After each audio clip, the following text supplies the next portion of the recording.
Good morning, everyone. Welcome to Air Accounting in Simple Language.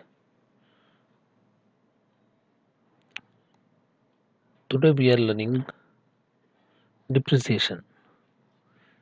What is depreciation? Depreciation किसको बोलते हैं? Meaning of depreciation: decreasing value of an assets because of its use is known as depreciation. जो value use करने से घट जाती उसको depreciation बोलते हैं. Right. Types and methods of depreciation. The followings are the important methods of providing depreciation. कुछ तरीके टाइप्स मेथड्स है जो डिप्रिसिएशन फाइंड करने के हैं, जिसमें से मैं 9 यहाँ पर मेंशन कर दिया आपको. Fix instalment method, diminishing balance method, एनए3 method, depreciation fund method, insurance policy method, sum of the digit method, revaluation method, depletion method, machine hours rate method. ये 9 जो आपको फाइंड करके निकालना, जिसमें से 2 को 3 to 4 टाइम अलग अलग नेम्स से पहचाना जाता. जैसे कि फर्स्ट एंड सेकंड है. फर्स्ट वाला fix instalment method, straight line method, original cost method, equity instalment method. ये चारों भी एक ही तरीका है, लेकिन इसको अलग अलग नेम से वो करते फाइंड करते हैं. Diminishing balance method, reducing instalment method, return on value method. इसके भी 3 नेम्स है जो अलग अलग नेम से आपको क्वेश्चन में दिया जाएगा. इसको भी लेकिन एक ही मेथड रहेगा. ये डिमिनिशिंग बैलेंस मेथड मतलब कम होते गए सर का वैल्यू, जो आपको आगे समझ में आ जाएगा प्रॉब्लम में. और एक चीज़ यहाँ पर, डिप्रिसिएशन जब भी क्वेश्चन में नहीं दिया हुआ रहता तो आपको डिप्रिसिएशन रेट और फाइंड करने के लिए आपको डिटेल दे देते हैं. जैसे कि cost of assets, estimated scrap value, estimated life of assets बोल के. तो इस फॉर्मूले से अपने को फाइंड करना पड़ेगा. ओके.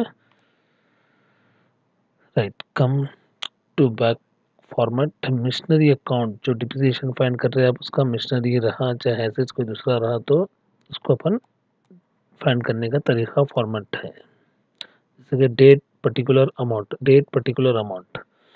राइट. परचेज डेट यहाँ पर ले लेना, ले लेके टू बैंक अकाउंट बोल के परचेज वैल्यू ले लेंगे. मिशनरी अगर 1 2 3 ऐसा रहे तो 1 2 3 मिशनरी 1 मिशनरी 2 मिशनरी 3 बोल के मेंशन कर देना यहाँ पर. जैसा यहाँ पर लिख लिए अमाउंट. नेक्स्ट फिर उसका डिप्रिसिएशन फाइंड करेंगे. 1 ईयर का फुल अगर रहा तो 31 दिसंबर, 1 जनवरी से स्टार्ट होता है, 31 दिसंबर रहेगा. उसमें क्वेश्चन में आपको मेंशन कर दिया जाएगा कि कैलेंडर ईयर है या एकेडमिक ईयर है. वो हिसाब से आपको काउंट करना पड़ेगा. बाय डिप्रिसिएशन अकाउंट मिशनरी 1 का फाइंड कर रहे हैं अपन अलग सेपरेट, मिशनरी 2 का सेपरेट फाइंड कर रहे हैं.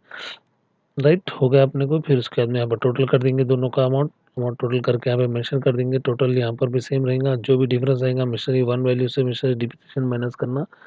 By balance carried down, missionary 1 का वैसे ही फाइंड होगा, 2 का भी वैसे ही फाइंड होगा. वैसे ही नेक्स्ट ईयर में फिर ट्रांसफर कर देंगे. जो कैरिड डाउन आया उसको यहाँ पर 1 जनवरी 2014 बोल के date amount mention date mention कर दिया. उसमें 2 बैलेंस ब्रॉट डाउन बोलकर यहाँ पर ले लिया जाएगा. मिशनरी 1 मिशनरी 2 यहाँ सर कैरिड डाउन को इधर ट्रांसफर कर देंगे. फिर उसका 6 मंथ का बता रहा हूँ मैं. इसमें आपको यहाँ पर 1 ईयर का था, यहाँ पर 6 मंथ. जैसे कि यहाँ पे एक मिशनरी सेल हो गई मिशनरी 1, तो अपन 6 मंथ तक फाइंड कर देंगे. ऐसा फाइंड करना पड़ेगा. 31 जुलाई बोल के ले लेंगे. 6 मंथ वहाँ कंप्लीट होते हैं. उसके बाई डिप्रिसिएशन अकाउंट मिशनरी के 6 महीने का डिप्रिसिएशन फाइंड कर देना. फिर बाई बैंक अकाउंट जो सेल वैल्यू बुक में रहेंगी, बाई बैंक चार्जेस जो भी चार्जेस रहेंगे उसको बेचने के लिए, ब्रोकरेज चार्जेस रहते हैं, कुछ भी अलग अलग डिफरेंट टाइप से दे देते हैं आपको. वो चार्जेस यहाँ पर मेंशन कर देना. वो सब माइनस करने के बाद में मिशनरी 1 के वैल्यू से ये 3 अमाउंट माइनस करने के बाद में अगर आपको प्रॉफिट हुआ तो यहाँ पर by profit and loss account बोल के यहाँ पर लेंगे अमाउंट डिफरेंस आया. सो अगर लॉस हुआ तो by profit and loss account यहाँ पर लिया जाएगा. ओके. राइट. तो यहाँ पर मिशनरी 1 का क्लोज हो गया अकाउंट. मिशनरी 2 को सेम एज इट इज़ वैसे ही 1 अमाउंट में से जो भी अमाउंट डिप्रिसिएशन रहेगा, फिक्स इंस्टॉलमेंट रहेगा, फिक्स इंस्टॉलमेंट या डिमिनिशिंग रहा डिमिनिशिंग करके बाई डिप्रिसिएशन अकाउंट मिशनरी 2 बोल के डाल देके यहाँ पर टोटल कर दिया जाएगा सेम. उसके बाद में जो भी डिफरेंस बचेगा, क्योंकि फर्स्ट मिशनरी का सेल हो गया तो सेल क्लोज हो गया उसका वहाँ पर. फिर 31 दिसंबर को जो बचेगा अपने को बाई बैलेंस कैरिड डाउन बोल के मिशनरी 2 की वैल्यू लिख लेंगे. ये आपका डिप्रिसिएशन का फॉर्मेट है मिशनरी अकाउंट फाइंड करने का. ऐसे ही चेंज होते जाएगा, आगे आपको बढ़ते जाएगा. देखेंगे प्रॉब्लम करते वक्त समझ में आ जाएगा. राइट. नेक्स्ट आपको एन्युटी मेथड का फॉर्मेट भी सेम है, डेट पर्टिकुलर अमाउंट। इसमें चेंजेस खाली ये रहेंगे कि यहाँ सेम डेट की जगह डेट लिखेंगे, to bank account sale purchase value जो है वो वैसे लिखेंगे, डिप्रिसिएशन भी same by depreciation account, 5000 depreciation का परसेंटेज वैल्यू जो भी देंगे अमाउंट का, मेन अमाउंट का वहाँ पर वैल्यू बुक में मेंशन हो जाएगा। एन्युटी मेथड में क्वेश्चन में आपको मेंशन रहता है, उसके ऊपर खाली 5000 जो भी अमाउंट रहेगा उसका उससे मल्टीप्लाई करके डिप्रिसिएशन फाइंड कर देंगे। इंटरेस्ट वैल्यू भी आपको मेंशन कर देंगे 5% 10%, यहाँ पर टू इंटरेस्ट अकाउंट बोल के मेंशन करके आपको इंटरेस्ट फाइंड कर देना है। दोनों को टोटल करिए, यहाँ पर भी ऐसा माइनस करके टोटल करिए, दोनों को 5250 से माइनस करें डिप्रिसिएशन की वैल्यू तो 4095 आएंगी, उसको बाय बैलेंस कैरेट डाउन बोल के मेंशन कर देना है यहाँ पे 5250, राइट। जो कैरेट डाउन रहेगा फिर नेक्स्ट ईयर ट्रांसफर होगा, फिर नेक्स्ट ईयर को टू बैलेंस ब्रॉट डाउन बोल के लिखा 4095, यही अमाउंट पे फिर 5% अपने को इंटरेस्ट फाइंड करना है 2050, टोटल करो 4300 आएगा। और यहाँ पर डिप्रिसिएशन वैसे ही same as it is first year में जैसा फाइंड करते हैं 5000 इंटू 0.23097 बोल के मेंशन करके आपका जो भी परसेंटेज आएगा वो 1155 यहाँ पर ऐड कर दीजिए, यहाँ पर लिख लीजिए। उसके बाद में बाई बैलेंस कैरेट डाउन जो यहाँ पर 4300 अमाउंट में से 1155 माइनस करे तो 1345 आएगा, वो अपना बाई बैलेंस कैरेट डाउन रहेगा। ओके, नेक्स्ट ये था आपका एन्युटी मेथड। लीज अकाउंट में अमाउंट और वैल्यू चेंज होते रहेंगे, ये मैं आपको एग्जांपल के तौर पे बता रहा हूँ, राइट। उसके बाद में repairs and renewal account. Repairs and renewal account भी एक छोटा सा प्रॉब्लम है जो आपको क्वेश्चन में मेंशन कर देंगे, find out the repairs and renewal account, जिसका मेथड अलग है इसीलिए आपको यहाँ पे मेंशन कर दे रहा हूँ। डिप्रिसिएशन में कितने कितने तरीके के अलग अलग प्रॉब्लम आएंगे यहाँ पर सब दिखा दे रहा हूँ मैं इस वीडियो में। रिपेयर्स एंड रिन्यूअल अकाउंट, जो रिपेयर्स एंड रिन्यूअल अकाउंट अब तक अपन डेबिट साइड स्टार्ट करते थे, यहाँ से क्रेडिट साइड से स्टार्ट करेंगे 1 जनवरी 2013 by profit and loss account 330,000 each year बोल के मेंशन करे हुआ है, इसीलिए अपन यहाँ पर भी 30 ले रहे हैं, फिर सेकंड ईयर में भी 30 ले रहे हैं, फिर थर्ड ईयर में भी 30,000 मेंशन करते जा रहे हैं।